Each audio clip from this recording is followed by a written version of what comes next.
Good morning, vinyl community. How you all doing? It is your vicar of vinyl here again with you. It's Tuesday, Feb 16 or 15. Yeah, it's 15th, of course. It's the day after Valentine's. Happy Valentine's to everybody. Anyway, I am jumping in here to do a contest entry for Roberts on my turntable. His push to 700 subs, and of course he's well past that now. As I'm looking on his channel, I believe he's in the 750s. So maybe by the time this contest ends, which I think is Feb 25, he may even be hitting the 800 mark. Who knows? Push to 800 for Roberts. Well done. Very simple concept here. He wants us to show five of the most influential records when you were a teenager. And I have to tell you, like everyone else, I mean, there was so much that whittling that down to five is it is impossible. But what I thought I would do, I'm going to show six actually, but what I'm going to do is take it from a time period. I turned 13 in 1980. And of course, that was an incredible time, as was, everyone's time period was incredible. We're all in that zone of like the 60s. People who were born in the early 60s had a different time period, and, when they were 13 and 16, and it was all magical. But the thing that, in the late 70s and 80s, there was the new wave and the punk and all that stuff that was coming into mainstream. So the thing I wanted to do was, because I had a brother that was 5 years older, and we were in drum corps, and that's why I became a drummer. And I was already at a very young age into prog rock. Like at 9 and 10 years old, I was listening to Rush and Yes and Genesis because of drum corps and my older brother and his friends. And so because I was already ensconced in Zeppelin and Pink Floyd and Jimi Hendrix and Rush, Yes, Genesis, King Crimson, all of that stuff, I wanted to take this in a different direction, because those influences happened to me well before I was a teenager. What I wanted to do is, and going along Robert's thing, I was already into all that hard rock, heavy rock, blues rock. I wanted to approach this, what expanded my horizons when I was a teenager. So that's beyond the heavy stuff, beyond the prog and the heavier blues and all that stuff. So that's what I'm going to focus on. And I like this idea quite a bit. So one record that, came out in December of 79. So before I was 13, but as I was a teenager, London Calling, The Clash, this record, the earlier Clash as well was great. No doubt about it. Give them Enough Rope, which I actually don't have on vinyl yet. I still got to get that. The Clash debut, the two first, the earlier stuff was outstanding. It just blew the world apart for the Clash. And this really took me into it opened up a lot. Let's just say that.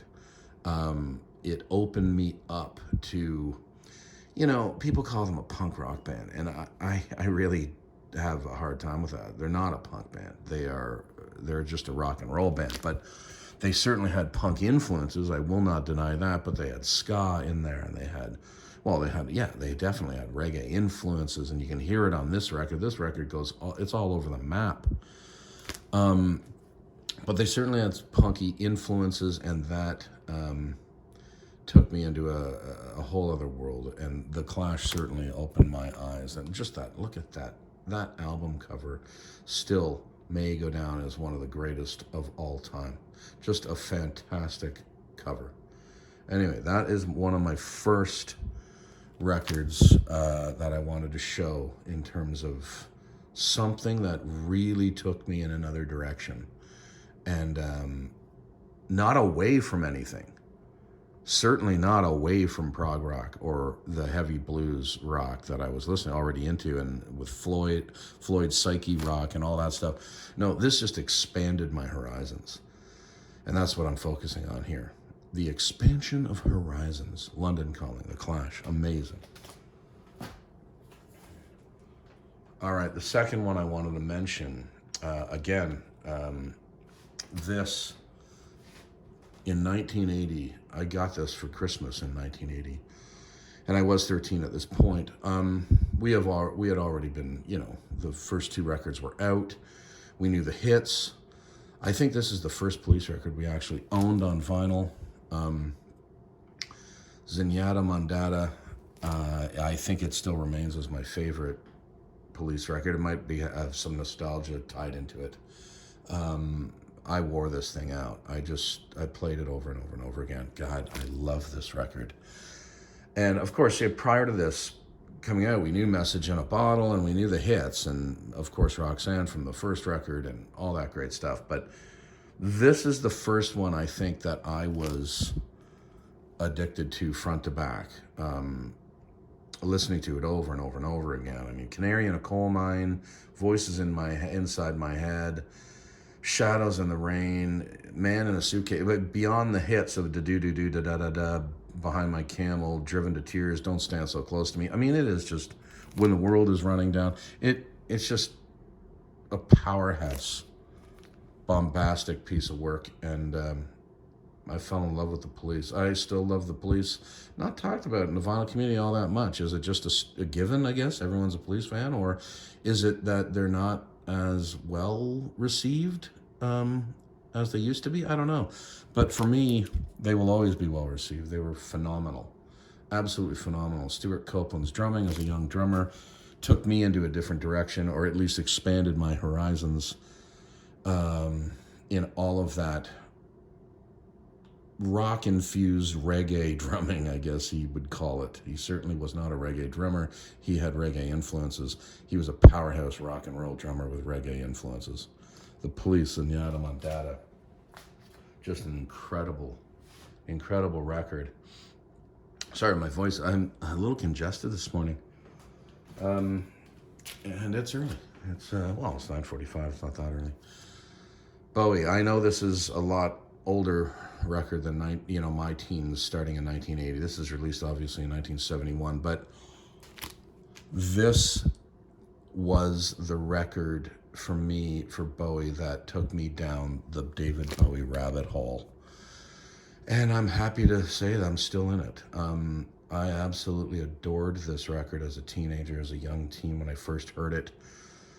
And it expanded me into the world of Bowie and Lou Reed and Velvet Underground and Roxy Music. It just took me into art rock world, and I can thank David Bowie for that. This record, what do you say? Like many, I think he has numerous masterpieces, and I think Hunky Dory is one of them.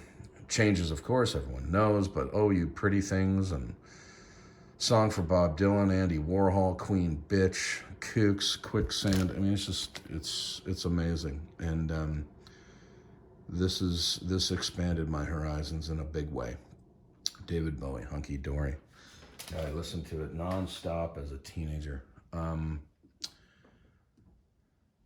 The fourth one I wanted to mention, of course, now already being a big Genesis fan with Peter Gabriel's solo work.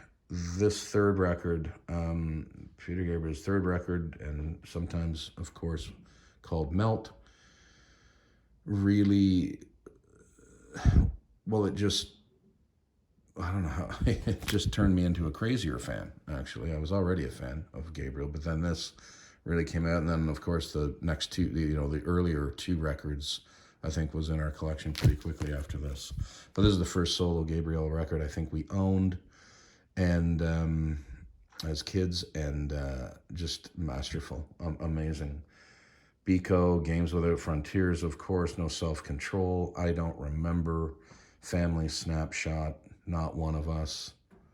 It's fantastic. And So this really dominated, Gabriel dominated my teen years as well. And I was lucky to see him at the time. Not this tour, but the next one. Okay. That's Gabriel. Oh, yeah. So the next one I want to show, I don't think that this wasn't the first one we owned. I think we owned 77 first, but this Fear of Music is something that just blew my head off as a kid and really turned me into a Talking Heads fan. Yeah, on the Sire label is a label there. I think this is one of their absolute best. I think Remain in Light might be their best, but this is fantastic and got a lot of spins in my teen years. And this really expanded my horizons again. So I was listening to a lot of stuff, not, of course the Stones and all that early stuff I was already into, but this is the stuff that really took me in a different direction and expanded my horizons. Anyway, I keep repeating that, but it's the truth. Talking Heads, Fear of Music, an outstanding record. And I have to mention, I mentioned this last because, it's not last, it's just that it's the sixth. And I need to mention what got me into Frank Zappa, and it was this record, Overnight Sensation.